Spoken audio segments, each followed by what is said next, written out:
Bezrat Hashem, dans le Zohar ce matin, il dit Rabbi Shimon Bar Yochai, Kadatet Safra, Vitzibura Ishtaku Beknishta, quand le matin il vient, et le Tzibour, ça veut dire l'assemblée, elle se rassemble dans la synagogue pour faire le minyan, Baoul Ishtakecha Beshirim et Tushbachan de David. Alors, regardez la prière de Shachrit. 3/4 de la prière de Shachrit, elle est composée de Tehillim, de chants de David Amelech, de psaumes de David Amelech. Ça veut dire qu'ils ont basé la prière sur le psaume de David. Tu as le psuket d'Izimra, il y a à la fin, Ashrei Shve Betecha, au début, à la fin, Ashrei Shve Betecha, et l'Amnatseach Mizmor le David. La majorité de notre prière de Shachrit, elle est composée avec le Tehillim. Il dit ici pourquoi Vaokimna disidura ihu lita'ara rechimu le'ela vitata. Parce que le psaume de David, ça fait réveiller la miséricorde dans le ciel. Le psaume de David. La takana tikuni ou la tara chedva. Et ça fait aussi des tikunim. Ça fait des élévations spirituelles. Da beginda levae mita'are lita'ara rechimu chedva d'ella. Vous savez que chaque fois qu'une personne venait au Beth Amikdash avec un sacrifice, il y avait là-bas 15 escaliers. Sur les 15 escaliers, il y avait des lévis. Il y avait des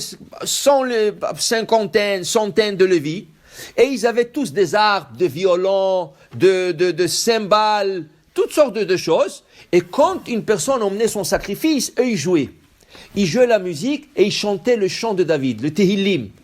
Le Shem Shmuel, un des grands rebbes, il dit, il était impossible pour une personne d'entendre le chant de Lévi et ne pas faire tchouva sur place. Il pouvait être le plus grand rachat au monde. Quand il entendait le chant de Lévi, il était tellement fasciné qu'il faisait tchouva sur place. Il dit, je regrette tout ce que je fais, je retourne tchouva shlema. Le chant, c'est tellement important. C'est un monde. Il y a dans le ciel un monde de chants. On dit que des fois, il y a de choses qu'on n'arrive pas à voir dans ce monde que par une chanson. Quand tu chantes, il y a une porte qui s'ouvre là-bas et c'est là-bas que ta prière rentre. Il y avait en Israël un rav, un grand kabbaliste qui s'appelait Rabbi Israël Najara. Rabbi Israël Najara. Il était au temps de Harizal. Ce rave-là, il connaissait le voix du ciel de la musique. Il connaissait le voix du ciel de la musique. Chaque vendredi soir, quand il chantait à table le Shabbat, il voyait sur sa fenêtre des dizaines et des centaines de pigeons blancs qui venaient.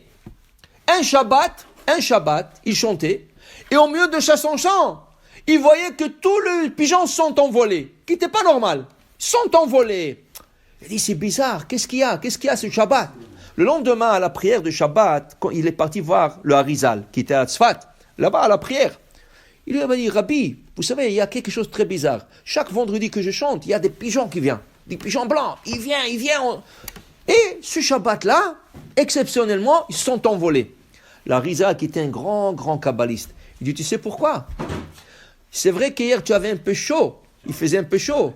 Tu as roulé ta manche. Quand ils ont vu ta main, ils ne voulaient pas rester là-bas. Ils sont envolés. Je t'explique maintenant, tu ne vas jamais rouler ta manche, même si c'est... Tu sais pourquoi? Tout ça, c'est des malachim. Tous ces pigeons-là, ce n'est pas des pigeons, c'est des anges. Ils viennent t'écouter. Mais ils ne peuvent pas voir ton bras. Alors, il faut que tu gardes ton bras couvert. Le Shabbat d'après, ils sont revenus. Un grand sultan, un roi turc, il a entendu de lui, de Rabbi Israël Najara, il a appelé, il adorait la musique. Il lui dit, s'il vous plaît, chantez-moi quelque chose. Il a dit, ok. Il regardait sa montre, il lui a dit, dans 5 minutes. Il dit, prenez vos temps. 5 minutes après, il lui a fait quelque chose, il lui a fait moelle. L'autre, il s'est évanoui. Quand il s'est réveillé, il dit, waouh, tu m'as sorti l'âme du corps avec ton chant. Il faut que tu me chantes quelque chose d'autre. Il dit, pas de problème. Il regarde sa montre, 3 minutes. Il dit, prends ton temps. Il lui a chanté une autre chanson, l'autre, il s'est évanoui encore. Il lui a dit, tu m'as mis dans Gan Eden. Il dit, mais dis-moi, j'ai besoin de poser une question. Chaque fois que tu regardes ta montre, qu'est-ce qu'il y a?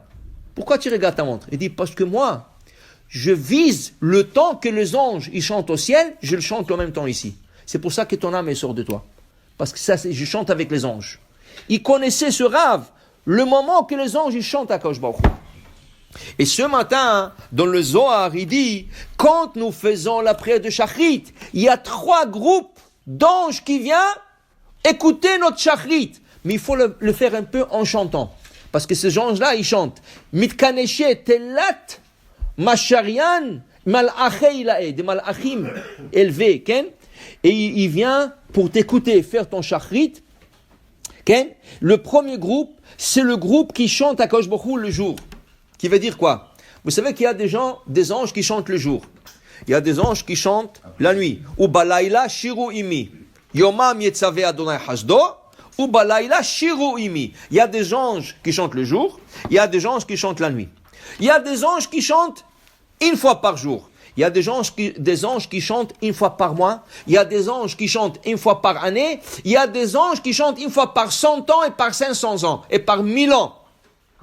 Ils n'ont pas la chance qu'Am Israël. La Gemara dit Am Israël est tellement chanceux qu'Akadosh Baruch Hu nous a donné la chance de lui chanter 3 fois par jour. Qu'est-ce qu'ils chantent les gens? La Kedusha. Kadosh, Kadosh, Kadosh. Il y a des anges qui attendent 500 ans et 1000 ans pour chanter ça. Et nous, on a la chance de faire ça tous les jours. Alors voilà l'exemple de la Torah. Yaakov Avinu, il se bat contre l'ange. Et l'ange, il dit, lâche-moi, je dois monter. Il dit, pourquoi? Alors Rachid dit, parce que, il dit, ça fait déjà 138 ans, je n'ai pas chanté Hachem. 138 ans qu'il n'a pas chanté Hachem, cet ange. Il dit, si tu ne me lâches pas maintenant, je ne sais pas quand on m'a donné une deuxième chance. Il dit, non, tu veux partir? Kim berachtani, donne-moi une bénédiction. Donne-moi une bénédiction, je te lâche. Il n'avait pas le choix. Mashimcha, comment tu t'appelles? Yaakov. Il dit, tu t'appelles plus Yaakov. Israël Yeshemecha. Tu vas t'appeler Israël. Mais lâche-moi. Il a lâché. Pour te dire, il y a des anges qui attendent, qui chantent. Et nous, on a la chance, dit la Gemara. C'est pour ça qu'il faut être à la synagogue toujours, matin et arvit. Tu as 3 fois par jour, le matin 2 fois, et le mincha, la kedusha. On chante à Kadosh Baruch Hu, on nous donne la chance d'être proche de lui. Pour dire, c'est tellement important. Quand tu chantes à Kadosh Baruch Hu, le matin, le Shachrit, 3 groupes des anges. Les anges qui chantent le matin, et notre groupe, Tinyana. Malachim Kadishin, Dimeshtakrim, Kol Kedusha ou Kedusha, c'est des anges qui se trouvent que dans la Kedusha. Et après ça, un troisième groupe, qui vient accompagner la reine. Il dit le matronita, matronita. Et il faut monter le chant de la Kadosh Baruch Hu. Pour dire, c'est tellement important, le chant, pour que notre prière soit acceptée. Baruch Adonai Le'olam. Amen ve Amen.